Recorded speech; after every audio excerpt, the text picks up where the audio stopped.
Hello guys. सबसे पहले हम बात करेंगे कुछ स्टॉक्स के बारे में जिन्होंने रिसेंटली अपना एक बिजनेस अपडेट दिया है। तो सबसे पहले लिस्ट में हमारा good luck India. Good luck India को एक लाइसेंस मिला है from the under the arms act. ये बेसिकली जो लाइसेंस है फॉर एम्प्टी शेल्स जो होते हैं बुलेट्स के लिए, उसको मैन्युफैक्चर करने के लिए है। सेकंड बिजनेस अपडेट है एक्सिस बैंक की तरफ से। जेपी मॉर्गन ने जो इसका टारगेट है उसे रिवाइज कर दिया है। ठीक है, एक्सिस बैंक का जो टारगेट है जेपी मॉर्गन ने रिवाइज कर दिया है। अब जो रिवाइज टारगेट है वो है 1450 का। उसके बाद हम बात करेंगे टीसीएस। टीसीएस ने पहले ही अनाउंस कर दिया था कि वो एक जॉब कट करेंगे। तो टीसीएस ने जो रिसेंटली है उन्होंने एक बड़ा जॉब कट अनाउंस कर दिया है। नाउ ये जो जॉब कट है वो लगभग 2500 एम्प्लॉयज़ का है, 2% के आसपास। तो जो 2% का जो जॉब कट किया है, प्लस एक छोटा सा इन्वेस्टिगेशन भी चालू हुआ है फ्रॉम द यूएस। ये रिगार्डिंग H1B1 वीज़ा के ऊपर है।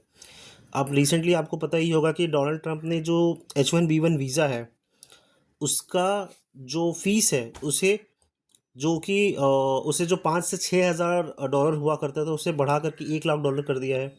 ना जो इन्वेस्टिगेशन स्टार्ट हुआ है वो इस आधार पर हुआ है कि कुछ लोगों ने कंप्लेन किया है कि उन्होंने यूएस के जो एम्प्लॉयज़ हैं उन्हें निकाल करके इंडिया के एम्प्लॉयज़ को हायर किया है। तो इससे रिलेटेड छोटा सा एक मतलब क्या बोलते हैं, इनिशियल इन्वेस्टिगेशन स्टार्ट हुआ है। ठीक है, अगर आप देखेंगे तो टीसीएस ऊपर से काफ़ी करेक्ट हो चुका है। टीसीएस एक टाइम में आप ये देखिए 4500 का हुआ करता था, 4600 का इनफैक्ट हुआ करता था। तो 4600 से ऑलमोस्ट 37% के आसपास का एक फॉल आया है अभी कुछ दिनों में। उसके बाद बिजनेस अपडेट जो आया है वो है हुंडई और हेवल्स की तरफ से। नाउ रिसेंटली जो प्रधानमंत्री हैं, प्रधानमंत्री नरेंद्र मोदी जी ने अनाउंस किया था 15 अगस्त को कि वो काफ़ी सारे चीज़ों के ऊपर जीएसटी जो है वो कम करेंगे।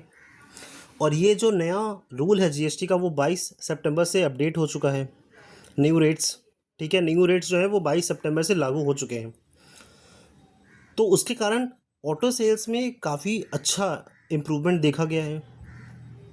इसलिए गोल्डमैन ने भी इसका टारगेट भी रिवाइज कर दिया है। ठीक है, अब जो इसका न्यू टारगेट आया है वो ऑलमोस्ट 3200 का है। उसके बाद बिजनेस अपडेट आया है हीरो मोटोकॉर्प का।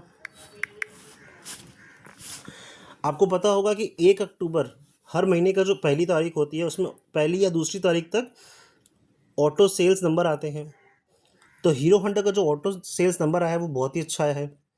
ओवरऑल 8% इंक्रीज़ है in sales which amounts to 6.8 lakh units in a month. और ओवरऑल अगर आप एक्सपोर्ट की बात करें तो वो 95% का जंप आया है, which is almost up to 39,688 units बिकी है। उसके बाद एक सीरियस अपडेट आया है सम्मान कैपिटल की तरफ से। नाउ जिन लोगों को नहीं पता उनको हम बता दें कि Sammaan Capital was earlier known as Indiabulls Housing Finance. ठीक है, बाद में ये नेम चेंज होकर के सम्मान कैपिटल हो गया था। तो अबू धाबी की एक बहुत बड़ी कंपनी है आईएचसी, इंटरनेशनल हाउसिंग कंपनी। उन्होंने डिसाइड किया है कि वो लगभग 8,850 करोड़ इन्वेस्ट करेंगे फॉर अ 41% का स्टेक। नाउ ये जो पूरा इन्वेस्टमेंट आया है वो इक्विटी प्लस वारंट्स मिला करके है 8,850 करोड़। नाउ जब हम इतना बड़ा परसेंट एक स्टेक एक्वायर करते हैं तो there is a provision in the SEBI कि आपको एक ओपन ऑफर लेकर आना पड़ेगा। तो एक ओपन ऑफर भी आप कुछ ही टाइम में आ जाएगा। तो ऐसा भी हो सकता है कि जो आईएचसी है वो ओपन ऑफर में मतलब कंट्रोलिंग स्टेक भी ले ले, यानी 50% से ज़्यादा स्टेक भी ले सकती है। तो ये एक इम्पॉर्टेंट बिजनेस अपडेट होगा। प्लस जिस प्राइस पे ये ऑफ़र हुआ है, ये जो पूरी डील हुई है जो 8,850 करोड़ की, वो हुई है at a price of 139 rupees पर शेयर। ठीक है, उसके बाद अपडेट है रिसेंटली एक आईपीओ से रिलेटेड अपडेट है। ये जो वी वर्क मैनेजमेंट करके है, इनका एक्चुअली एक आईपीओ लॉन्च होने वाला है रिसेंटली। ठीक है, अभी इस तरह के रिसेंटली कुछ और भी आईपीओज आए थे, जैसे कि ये इंडी क्विक स्पेसेस है या वी एविस स्पेस करके हैं। ये भी रिसेंटली लॉन्च्ड कंपनीज है जो कि इस तरह का जो इंडिविजुअल छोटा वर्क स्पेस वाला है वर्क स्पेस रिलेटेड जो कंपनीज़ हैं वो लॉन्च की हैं। देखो ये कंपनीज़ इनिशियली प्रॉफिटेबल नहीं होती हैं, ठीक है, बट ये सब अगर आप देखना चाहो तो लॉन्ग टर्म बेट्स अगर आप देखना चाहो तो फिर भी पॉसिबल है। बट आप देखोगे यहाँ पे इनिशियली बहुत कम ही कंपनीज होती है जो प्रॉफिटेबल होती है, ठीक है। जो दो प्रनाउंड कंपनी जो भी रिसेंटली लिस्टेड हुई हैं उनका मैं आपको बता देता हूँ, ठीक है। जो पहली वाली इंडिक्वेस्ट थी वो तो प्रॉफिटेबल नहीं थी, और ये जो अभी कंपनी है ये अभी इसी साल प्रॉफिटेबल आई है, ठीक है। इसके पहले हर साल इसमें लॉस ही आ रहा था, ठीक है। तो ये कंपनी ज़्यादातर अभी स्मॉल कैप लेवल पे ही होती है। स्मॉल कैप भी नहीं बोल सकते, हम बोल सकते हैं माइक्रो कैप है, ठीक है। देखिए सिर्फ 4,200 करोड़ की ही कंपनी है ये एवी स्पेस वाली। तो अगर आपको इस तरह की कंपनियों में इन्वेस्ट करना है तो आपका नज़रिया बहुत ज़्यादा लंबा होना चाहिए, ठीक है। उसके बाद हम बात करते हैं वी मार्ट की। वी मार्ट ने भी अपना एक बिज़नेस अपडेट दिया है। इनका जो रेवेन्यू है वो 22% का ग्रोथ हुआ है इसमें, और जो सेल्स ग्रोथ है स्टोर पर स्टोर उसमें 11% का जंप आया है। देन इम्पॉर्टेंट बिजनेस आया है यूनाइटेड स्पिरिट्स की तरफ से। यूनाइटेड स्पिरिट्स की तरफ से मुंबई का जो महानगर पालिका है उन्होंने एक्चुअली एक नोटिस सर्व किया था regarding water tax which amounted to almost 443 crore. Now अभी उन्होंने ये बोल दिया है कि आप हमें 61 करोड़ एक बार इनिशियल पेमेंट कर दो।